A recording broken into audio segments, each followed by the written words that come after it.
tentando voltar um pouco na história lá do próprio Grandmaster Hang Lee, ele era um jovem, ele era segundo filho, né, homem. Então é aquela zona do limbo da família, né, que é o segundo filho, ele é meio sem propósito, porque ele não tem um papel de responsabilidade, de ser o cara que substitui o pai, aquelas coisas da família mais antiga e tal. Só que ele perde o irmão mais velho em um dado momento, e ele se torna essa pessoa de repente, assim. Então ele mudar essa personagem dele, né, de ser apenas um cara que está passando a vida para ser um cara mais útil para a família dele. E aí entra esse lance das artes marciais. Ele começa a treinar, né, no ano de 53, ele começou a treinar, e treinou de maneira clandestina, com pessoas que se ofereciam para ensinar, ou que tinham alguma coisa para aprender. O próprio Tang Soo Do entra na vida dele assim. Alguém falou para ele que um outro alguém dava aula numa doca, num negócio assim, sabe? Aí ele ia, treinava, brigava na rua, dava errado, e aí ele ia tentar de novo. E assim ele foi indo, ele foi experimentando aquela efervescência, né, que a gente tem ali, os outros Kwans, a Coreia naquele momento. Ele vai para Modukwan, ele vai para Odukwan, e eu não lembro agora, o Grandmaster Malcolm Lee mencionou mais um outro Kwan. Não vou lembrar agora de cabeça, mas então isso mostra... Deve ser. Como? Chongdokwan. Jundokwan. Chongdokwan. E aí isso mostra que você tem um artista marcial com inúmeras influências, né? Ele é meio esponja nisso. Então, a resposta que o irmão dele me deu outra vez foi assim: não tem uma arte marcial de origem. A Coreia são as artes marciais de origem. E aí tudo que envolve isso, né? Uma resposta extremamente polida, mas que deixa a compreensão mais ampla, né? Porque se a gente perguntar qual é a arte marcial de origem do Taekwondo,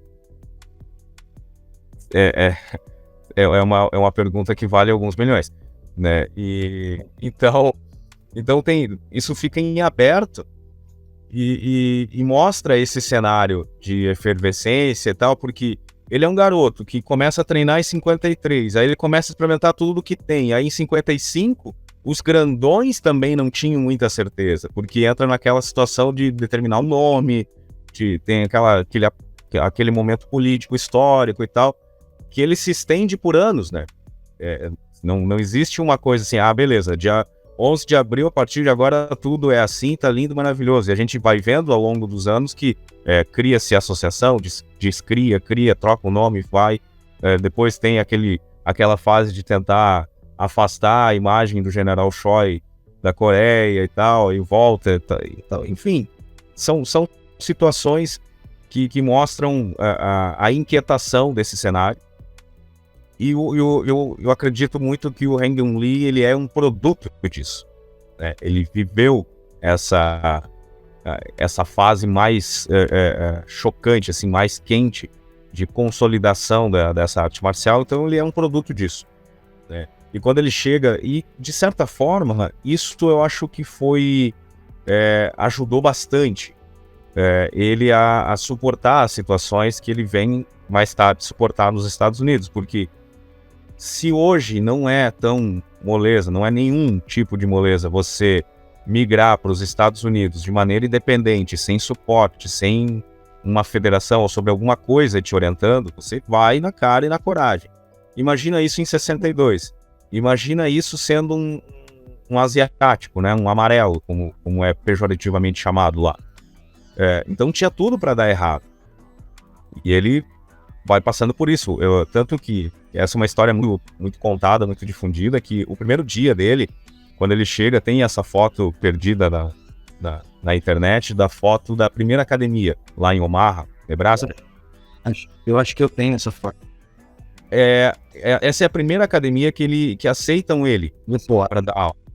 Ele tentou em algumas e tal, e essa academia aceitou que ele desse aula. Ele dá 7 horas ininterruptas de aula. É uma academia de Karatê Shotokan. e ele vai lá e dá aula de Tansudo, Shotokan, tudo que ele tinha na carteira ele jogou naquele momento, e é ali que ele consegue se estabelecer por 7 horas, sem parar, dando aula e sendo testado, né? Porque quando a gente fala dar aulas num lugar assim como um forasteiro, não é como a gente tem hoje, que eu convido o mestre Coelho para dar uma aula, ele vai ser tratado como uma visita, né? Não, naquela época, se você vai num lugar, você é testado, né? Testado no sentido mais full contact possível. E então isso acho que ajudou ele a criar uma casca mental e física para lidar com essa situação. Tem outros episódios desse processo de formação do Heng Lee nos Estados Unidos, que quando ele consegue abrir a primeira escola dele, ele foi desafiado pelo pugilista do bairro, sabe? Tipo, nos Estados Unidos muito forte esse negócio do boxe até hoje. Aí tinha o boy lá que era o pugilista da história.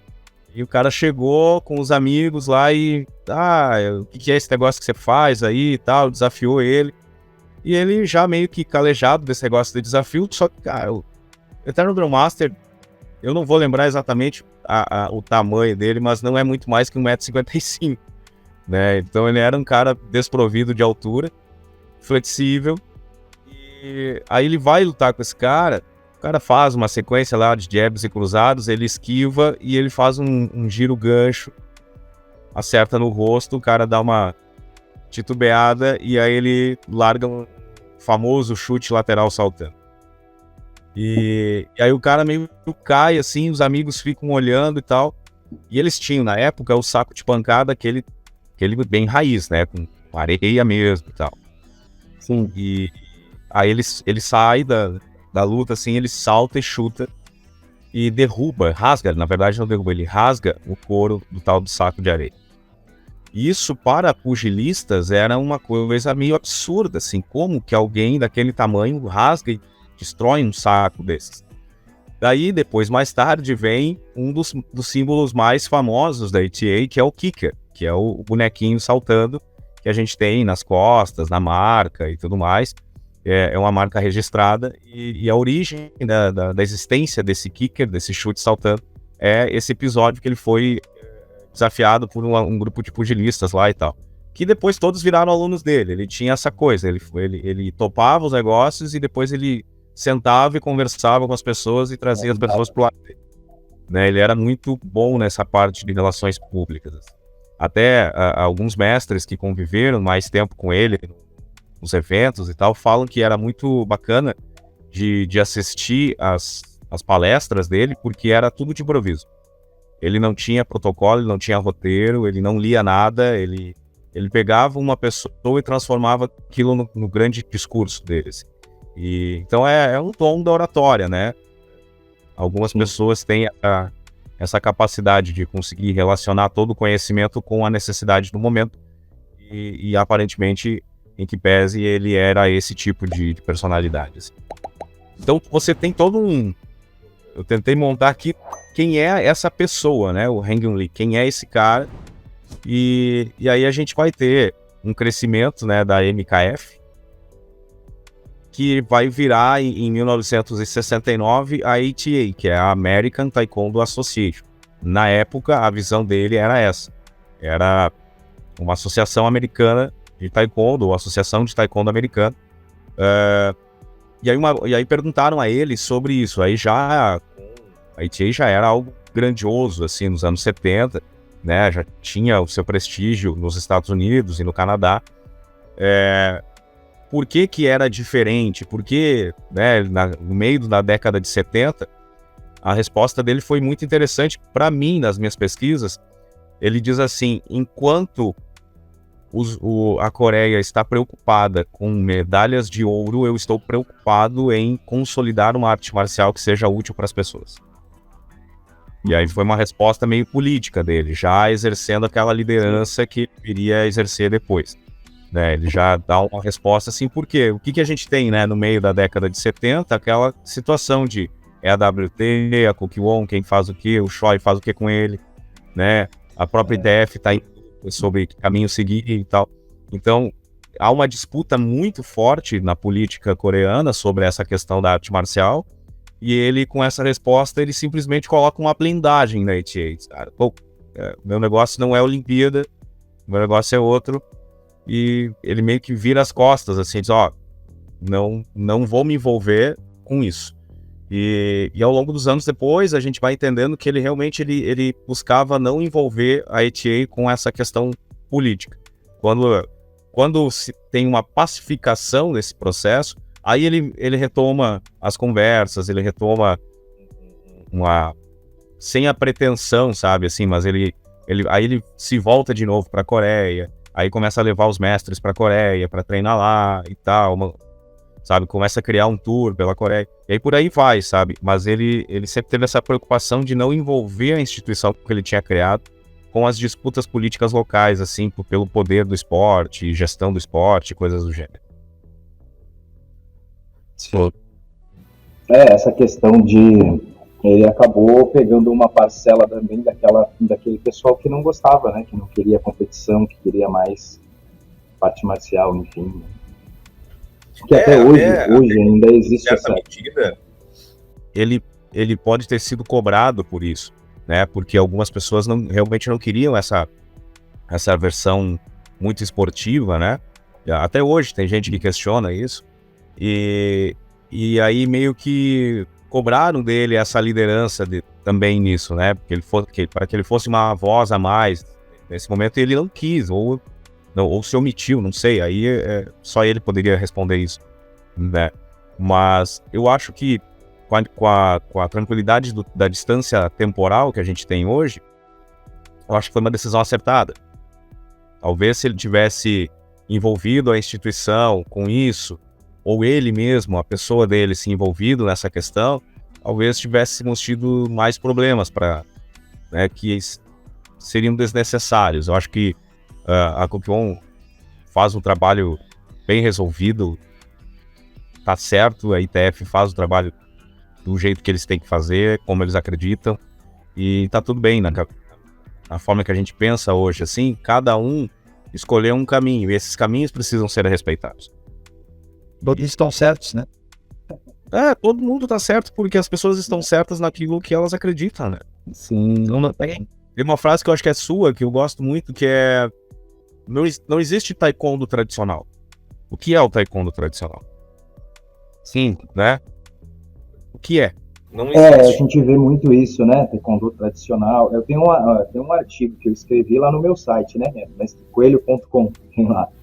Que é o que é taekwondo tradicional ou... nesse sentido, né? Porque se for pegar o que é tradicional, é uma palavra, né? Que se for pegar tradicional, a partir de quando? Às vezes são palavras e tem muita gente que se apega naquela parte da história, né, Mestre Coelho, que é do Taekyon, dos Hwarang, e não sei. Aí tenta criar um discurso milenar para uma coisa que não é, tá tudo bem não ser milenário. Eu penso assim, eu acho que se foi pensado, se foi racionalizado, e se tem eficiência, né, por que essa necessidade de criar uma história? Eu acho que a história ela já é riquíssima como ela é. De fato, como ela realmente E na verdade, qual arte marcial seria milenária? Né? Porque a gente vai ter que voltar na história e quem deu o primeiro soco na vida? A gente vai ter que, né? Enfim, poderia ser arte marcial ou um soco por acidente, né? Não se sabe. Então tem uma série de argumentos hoje que não tem resposta, né? Exato. E esses argumentos geram discussões inúteis que não levam a lugar nenhum, que geram organizações paralelas ou, enfim, que também acabam, na maioria das vezes, seguindo o mesmo padrão daquela organização que está aqui, que se dividiu, né? E assim, por ego, né? Esse é um outro problema. Por ego. Dissidência por ego é um problema. Não, vem pra cá porque aqui é tradicional. O slogan perfeito. Né? Não é. Não existe isso. Não existe isso. Então isso é um problema, eu acho que todas as grandes instituições sofrem, não só no taekwondo, mas no karatê acontece essas dissidências por ego. Eu não quero me reportar ao mestre Coelho porque eu acho que o mestre Coelho tem muito cabelo, sabe? E aí começam umas coisas assim, ó, e aí eu vou lá e vou criar o meu estilo milkshake do. Eu costumo dizer assim. E aí eu pego a referência de um, do outro, de um, não sei o quê, e digo que a minha é tradicional, ou que a minha é original, ou que a minha é verdadeira. Cara, aí você renega tudo que você fez, você vira as costas para tudo que você... Todos aqueles que te ajudaram, ou todos aqueles que te ensinaram e tal. Então, que tipo de filosofia é essa? Que tipo de marcialidade é essa? Né? Então, eu não vejo muita lógica, assim. Então, quando eu pego lá alguém que desiste, ou que muda, ou que sai porque tem um conflito de ego com uma liderança, eu vejo que temos problemas, porque não aprendeu nada, talvez. Né? Se você não consegue lidar com isso, né, só a sua opinião e tal, talvez seja um problema, que, na verdade, as grandes vítimas são os alunos depois, né?